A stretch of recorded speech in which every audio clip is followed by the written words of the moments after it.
Hello, I'm currently sat in a pile of books because I'm going to be telling you the top 10 books I have read so far in 2020, which is an exciting list and was really hard to pick because I've got a lot of top rated 4 or 5-star reads this year because I've read 57 books so far, somehow. So this is my selection of my top 10. I really struggled, but I'm quite happy with these ones. They're ones that I look back on and think I really enjoyed reading that book, and I really remember the feelings and the experiences I had whilst I was reading it, so that's why I've chosen these 10. Not going to be really reading them out in any particular order. Also, I did get the idea for this video from Ashley from A Frolic Through Fiction. She posted a video up about her top reads of 2020 and I thought, I want to do that because we're in July, so we are over the halfway point for the year. So without further ado, let me jump in and tell you my top 10 books of 2020 so far.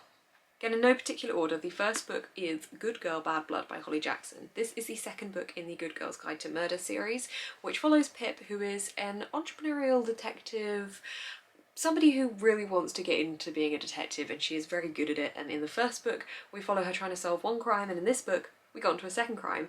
This is a YA thriller mystery and it's set in England and it's in a cute little village town, and it's relatable in the sense of the setting is not in London, it's not in a big city, it's just in an English town that is actually based on somewhere that's kind of near to where I live anyway. And I really enjoyed this. I found it very gripping, I couldn't guess where it was going, it creeped me out at times, it gave me goosebumps, and generally it just made me want to keep reading. It was the definition of a page turner. So I couldn't not include this one on my list because I love the first one and I love the second one. The next book is on my Kindle and that is Elantris by Brandon Sanderson. This was my first Brandon Sanderson book to read and his first one to write, and I absolutely loved it. It follows these two different cities. One is the city of Elantris, which is where the mighty once lived. There were these amazing people that were Elantrians. They were shiny and magical and perfect, and then one day they just weren't anymore, and it was much more like they were pretty much dead. And the people that get this now disease are put into the city of Elantris, and the people that aren't can live in the normal city, and it's basically all about one of the very high up members of society getting this disease and ending up in Elantris, and the kind of fight for justice and the fight for humanity and magic and battles. It was excellent. It was really, really good, and it has inspired me to want to read many more Brandon Sanderson books because I thought he would be a really heavy writer and I thought it would be quite daunting to read his books, but no, they are really good. So Elantris definitely makes it onto this list. Then we have The Unlikely Escape of Uriah Heep by H.G. Parry. I absolutely adored this. This is about a main character whose brother can bring characters out of the pages of books. He's always been able to do it and it is a very big family secret, and he basically has to look after his brother because he feels like he needs an older adult figure watching over him, and it's about the adventures they get into when Uriah Heep, who is from David Copperfield, escapes his book and ends up causing some havoc, and it's fantastic. This is a book about books with familiar book characters that we know and love pop out of the pages and into your hearts, and honestly it's just fantastic. I absolutely loved it. It's set in New Zealand. I don't think I've ever read a book set in New Zealand before. We're not going to count The Lord of the Rings because that's not set in New Zealand. It's just filmed there.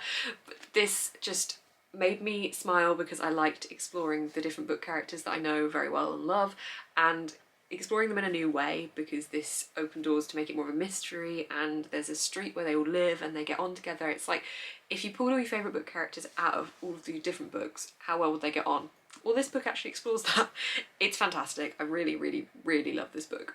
This one keeps going up, up and up in my ratings. This is Falling Kingdoms by Morgan Rhodes. This is amazing. This is the first book in a big series by Morgan Rhodes. I'm reading the second one at the moment.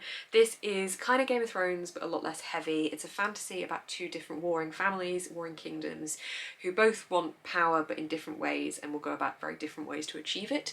One of them being a lot bloodier and violent than the other, and it's basically about this hidden magic that is an elemental magic that has not been around for years and years and possibly might be resurfacing. And honestly, this series is just absolutely amazing. If you're looking for a fantasy to get your teeth stuck into that isn't heavy and that is still a fairly, not an easy read, but it's not daunting in any way, this series is absolutely perfect. I'm obsessed with it and I can't get enough of it. Honestly, it's absolutely fantastic. Are we even surprised that this book is on this list? This is House of Earth and Blood by Sarah J Maas. Honestly, this is one of my favourite books of all time now. I just adored this book.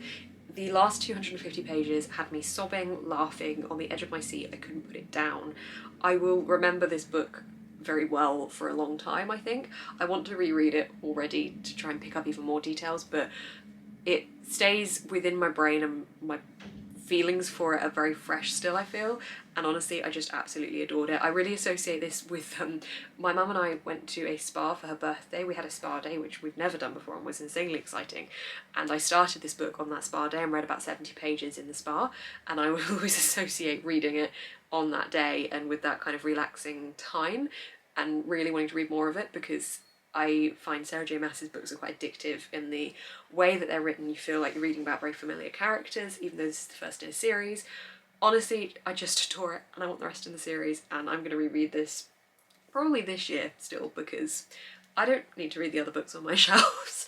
This sits on a mantle above all others because it was fantastic. Next up is The Black Flamingo by Dean Atter. I feel like I talk about this book a lot on my channel too. This is absolutely fantastic. I really love the way the story is told. This follows Michael, who is a mixed race young child to young adult throughout the story of this book, growing up in London in England and also going to university by the end of the book as well, and really finding himself and finding out who he is, his sexuality, exploring what it is like to be somebody growing up within London and within the kind of confines of his own growth as a human. He's trying to find out who he is, he's trying to work to being an adult, and also transitioning between being someone that he feels he has to be and being who he actually wants to be. And I think that is an incredibly powerful message within this book. This really opened my eyes to Michael's experiences and gave me something to read about that was quite different to what I would normally read. I love the way that he tells his story through the art of the pages, like literally the art of the pages. Like, we have drawings on the pages, the way that this is written is much more creative. It reads as more of an experience than just a book, and I know it's a fictional book, but it's fantastic. I really, really enjoyed this book, so could not put this on my list. This one is a recent addition, but this is Nimona by Noelle Stevenson.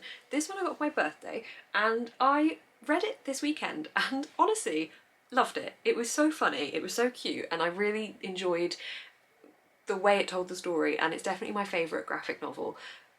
Followed closely behind the Tea Dragon Society, which I also love, but it's just nice. It's about a villain who I don't really get the impression wants to be a villain, and his sidekick Nimona, who is just hilarious. She's a shapeshifter, she's cheeky, she's naughty, she's got some secrets to hide, and she just makes this very humorous and fun story.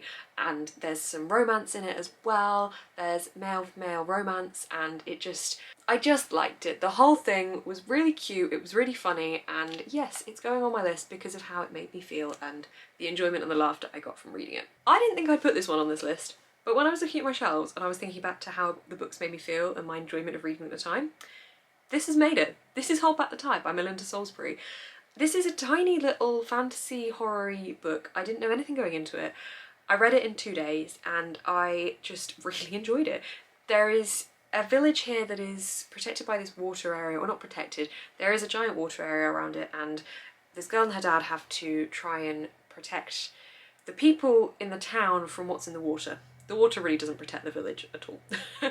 But it's basically about the threat of that, basically. I don't want to explain it because the blurb doesn't really say very much, but it's fantastic. It leads you down one path and takes you down another one. It was gripping, it was exciting, and I can remember it in my head still really vividly, and I always think that's the sign of a good book. So I didn't expect this one to make the list, but here we are.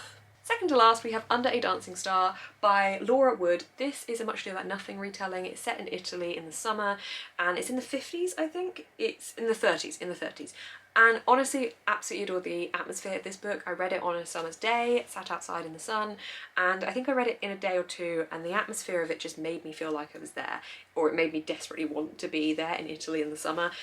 I just really enjoyed the storyline here. I like that it was a Much Ado About Nothing retelling. I love the film adaptation of Much Ado About Nothing, and it made me remember the days I was watching that as a kid and made me want to rewatch it. And it just generally gave me all the warm, cosy feelings that I wanted from a book at that time. This is very much just a contemporary, it's a retelling, but it's just nicely written, and honestly that's all I could want sometimes from a book that I just sit outside and read in the sun, so this one makes it on my list. And finally, The Dragon Republic by R.F. Kuang. This is the last book on my list, number 10, in no particular order. This is the second book within the Poppy War trilogy. I want to say it's a trilogy. The Burning God is yet to come out, but I have an arc of it on my Kindle and I cannot wait. I think it might be the next book I read or the one after that. This is the second book in the series. It moves along from the Poppy War pretty much right after and just picks up where that one left off, and is much more about forming a republic and the mess the Poppy War has left over and how to try and shape that into the world that people want to live in. I'm struggling to tell you what it's about because if you've not read the Poppy War, I don't want to spoil that for you.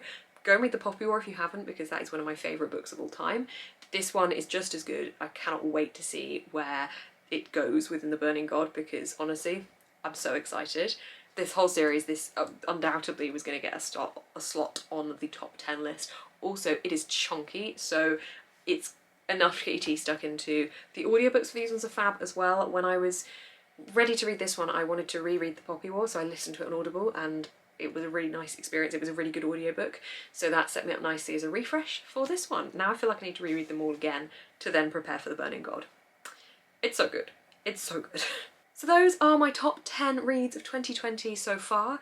We are in July, so there's plenty of time for some others to swoop in and sway me. The Burning God is probably going to come up there in the list. I might film this again at the end of the year and see whether any of these have retained their place. Would be interested to know. Hope you guys enjoyed watching this video. It's just a quick little update for the mid-year time.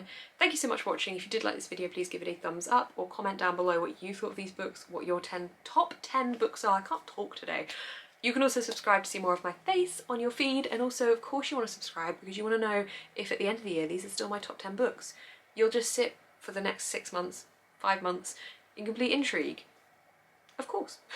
Thank you guys very much for watching. Keep smiling and stay positive.